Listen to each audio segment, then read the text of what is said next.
Hello दोस्तों, आज मैं आपके लिए एक्सप्लेन करूंगा हॉलीवुड मूवी अबाउट टाइम, जो साइंस फिक्शन और रोमांस का एक बेहतरीन कॉम्बिनेशन है।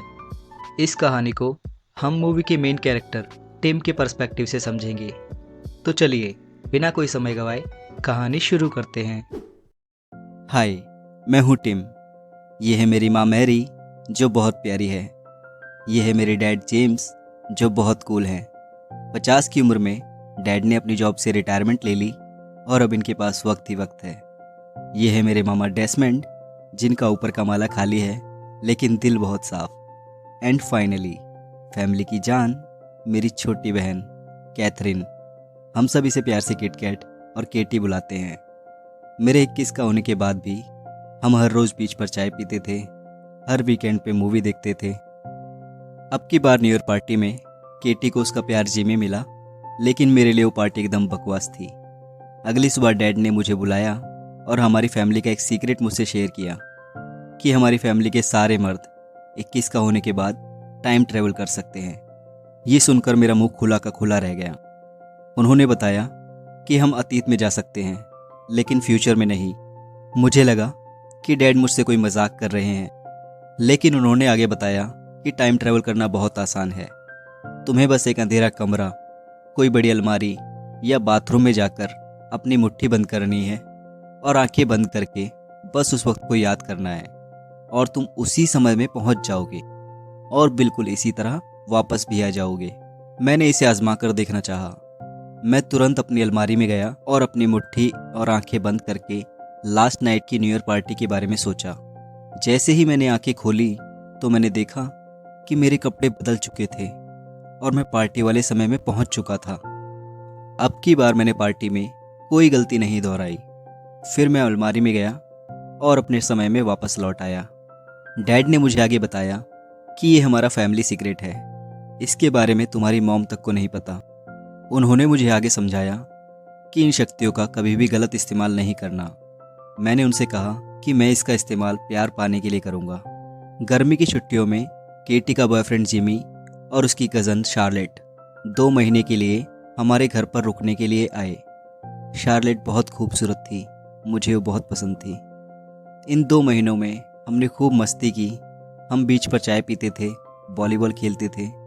2 महीने बाद शार्लेट के जाने के एक रात पहले मैंने उसे प्रपोज किया, जिस पर उसने कहा कि तुमने बहुत देर कर दी, तुम्हें मुझसे 1 महीने पहले पूछना चाहिए था।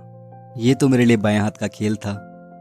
मैं पास्ट में 1 महीने पीछे गया और उसे प्रपोज किया, लेकिन अब की बार उसने कहा कि हमें साथ में वक्त बिताना चाहिए, तो मुझसे आखिरी दिन पूछना।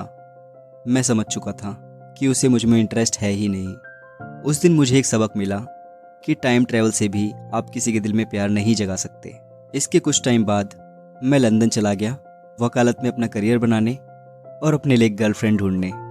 यहाँ पर मैं डैड के एक ड्रामा लिखने वाले ओवर ड्रामेटिक दोस्त हैरी के साथ रहने लगा और मुझे एक नया दोस्त रोरी मिला, जो एक सीधा साधा झल्ला सा लड़का था।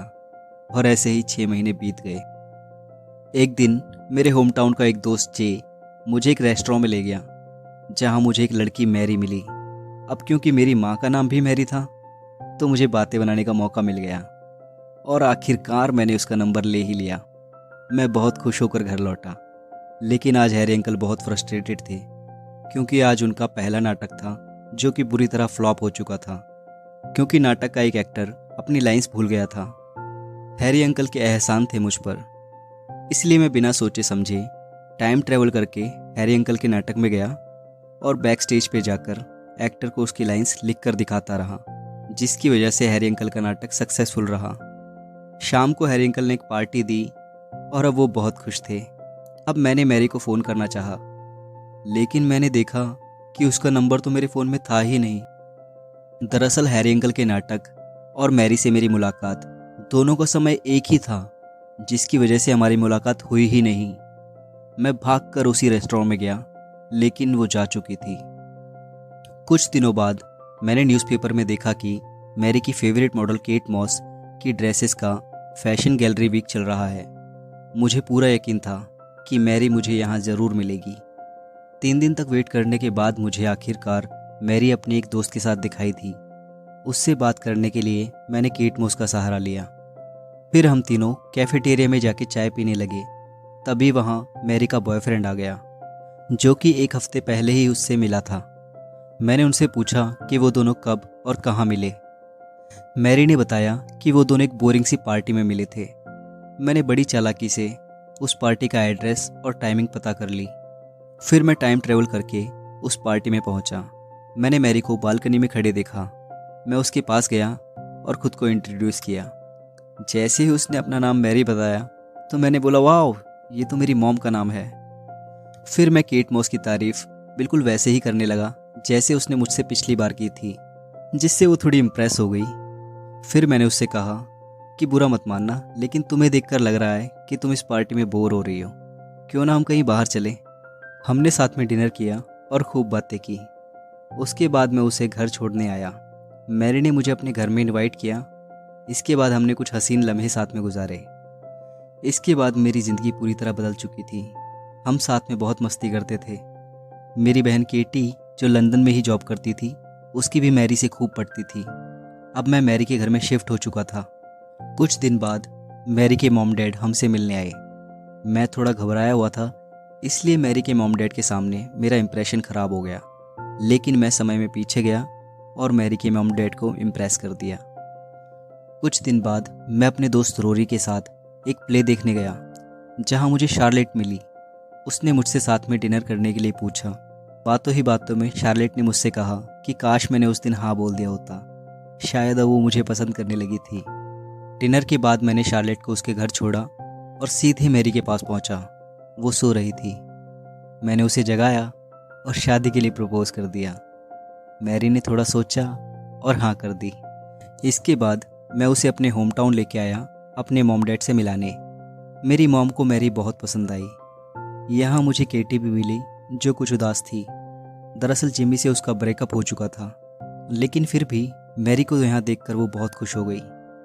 शाम को डिनर के वक्त हमने सबको बताया कि हम शादी कर रहे हैं, क्योंकि हम बहुत जल्द पेरेंट्स बनने वाले हैं, जिसे सुनकर सभी खुश हो गए और हमें बधाई देने लगे। इसके बाद आता है मेरी लाइफ का सबसे बड़ा दिन, हमारी शादी का दिन। जब मैरी चर्च के गेट से अंदर आने लगी तो मैं देखता ही रह गया। रिंग्स एक्सचेंज करने के बाद जैसे ही हम चर्च के बाहर आए तो मैंने देखा कि बारिश और तूफान ने सारा मज़ा किरकिरा कर दिया था। इसलिए मैं पास्ट में गया और पार्टी की लोकेशन को चेंज कर दिया। लेकिन अब की बार बेस्टमैन ने गड़बड़ कर दी, तो एट लास्ट मैंने अपने डैड को ही बेस्टमैन के लिए चुना। कुछ महीनों बाद मैरी ने एक बच्ची को जन्म दिया। मैरी ने उसका नाम पोजी रखा। हमारे घर की खुशियाँ 4 गुनी बढ़ चुकी थी। अब मैं और मैरी एक बड़े घर में शिफ्ट हो चुके थे। अब मुझे टाइम ट्रैवल करने की ज़रूरत ही महसूस नहीं होती थी, क्योंकि मेरी ज़िंदगी का हर एक लम्हा बहुत खूबसूरत था। देखते ही देखते 1 साल कैसे बीता पता ही नहीं चला। आज पोजी का बर्थडे था। मेरे सारे दोस्त और फैमिली मेम्बर्स वहीं थे, सिवाय केटी के। जब डोरबेल बजी तो मुझे लगा केटी आई है, लेकिन दरवाजे पर जिमी था। मैंने उससे केटी के बारे में पूछा, लेकिन उसने बताया कि वो भी केटी को ढूंढते हुए ही यहाँ तक आया है। उसने बताया कि कुछ घंटों पहले वो दोनों मिले थे।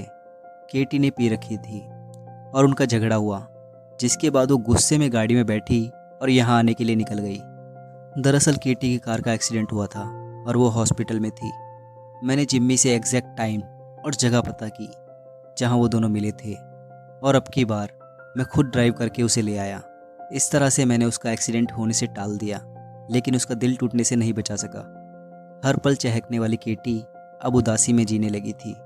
मैं उसकी लाइफ को अच्छा बनाना चाहता था, इसलिए मैंने उसे अपनी फैमिली का टाइम ट्रैवल वाला सीक्रेट बताया और उसे अपने साथ अलमारी में ले गया और वहाँ उससे मेरे हाथों को पकड़े रहने के लिए कहा। मैं उसे उसी न्यू ईयर पार्टी में ले गया जहाँ वो जिम्मी से पहली बार मिली थी। इस बार मैंने उसे जिम्मी से मिलने से रोक दिया, लेकिन जिम्मी अब किसी और लड़की से फ्लर्ट कर रहा था, जिस पर केटी को बहुत गुस्सा आया और उसने जिम्मी की पिटाई कर दी। जब हम दोनों वापस अपने समय में आए तो केटी ने मुझे बताया कि अब उसकी लाइफ में जे है, वो दोनों एक दूसरे को पसंद करते हैं। वो सीधा बाहर जाके जे से मिली, जो मॉम के साथ गार्डनिंग कर रहा था, और वो दोनों एक दूसरे के साथ बहुत खुश थे। अब मैं अपने घर गया मैरी के पास, जहाँ पर मुझे अपनी लाइफ का एक और बड़ा झटका लगा। मेरा बच्चा बदल चुका था। अब पोजी की जगह मेरी गोद में एक लड़का था। इसके बाद मैंने एक कड़ा फैसला लिया और केटी का एक्सीडेंट होने दिया। अब मैंने और मैरी ने केटी का खूब ख्याल रखा। केटी ने वादा किया कि वो अब लाइफ को सही तरीके से जिएगी। फिर मैंने उसे बोला कि तुम्हें मेरा दोस्त जे कैसा लगता है? मुझे लगता है कि वो तुम्हें पसंद करता है। ऐसा मैंने इसलिए किया क्योंकि मैं जानता था कि वो दोनों एक दूसरे के लिए परफेक्ट मैच है। दिन, महीने, साल बीते और हम 3 से 4 हो गए। जूनियर मैरी के साथ साथ जूनियर टिम ने भी हमारी लाइफ में कदम रख दिया था। हमारा वक्त बहुत अच्छा कट रहा था, लेकिन ज़्यादा दिन नहीं। एक दिन मॉम का कॉल आया और उन्होंने बताया कि डैड को कैंसर है। मैं डैड से मिला और पूछा कि क्या हम टाइम ट्रेवल करके इसे बदल नहीं सकते? तो उन्होंने बताया कि मॉम डैड के सिगार पीने के स्टाइल से इम्प्रेस हुई थी और साथ ही वो अपना पास्ट चेंज करके मुझे और केटी को नहीं खोना चाहते थे। मैं दुखी था, लेकिन डैड ने मुझे दिलासा दिया और अपने कूल एंड काम रहने का सीक्रेट बताया। सीक्रेट का पहला हिस्सा था दिन को एक आम इंसान की तरह जीना, जिसमें हम गलतियां करते हैं, स्ट्रेस्ड रहते हैं और बोर होते हैं। सीक्रेट का दूसरा हिस्सा उसी दिन को फिर से जीना, जिसमें वो मुझे कोई खास बदलाव करने के लिए नहीं कहते थे। लाइफ की जो खूबसूरती हम पहली बार में नहीं देख पाते थे, वो मुझे दूसरी बार में देखने के लिए कहते थे। अब मैं भी डैड की तरह हर पल एंजॉय करना सीख चुका था, लेकिन एक दिन वो पल भी आए जिन्हें मैं दोबारा कभी जीना नहीं चाहता था। आज डैड का फ्यूनरल था। मैं उनको बहुत मिस कर रहा था, इसलिए पास्ट में जाके मैं उनसे मिला। मेरी शक्ल देखकर ही वो समझ गए थे कि मैं कहाँ से आ रहा हूँ।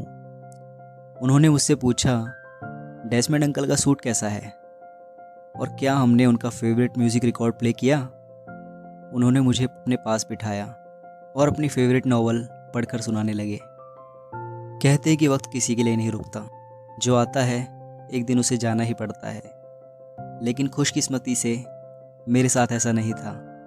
मैं अतीत में जाके डैड से मिलता रहता था, लेकिन मैरी अब तीसरे बच्चे के लिए मुझसे जिद करने लगी थी। मेरे लिए ये एक मुश्किल फ़ैसला था, क्योंकि नए बच्चे को हाय कहने का मतलब था डैड को हमेशा के लिए बाय कहना। अब वो दिन आ ही गया जब मुझे डैड को हमेशा के लिए बाय कहना था। मैंने उनके साथ टेबल टेनिस खेला और उन्होंने बताया कि ये हमारी आखिरी मुलाकात है, बच्चा कभी भी हो सकता है।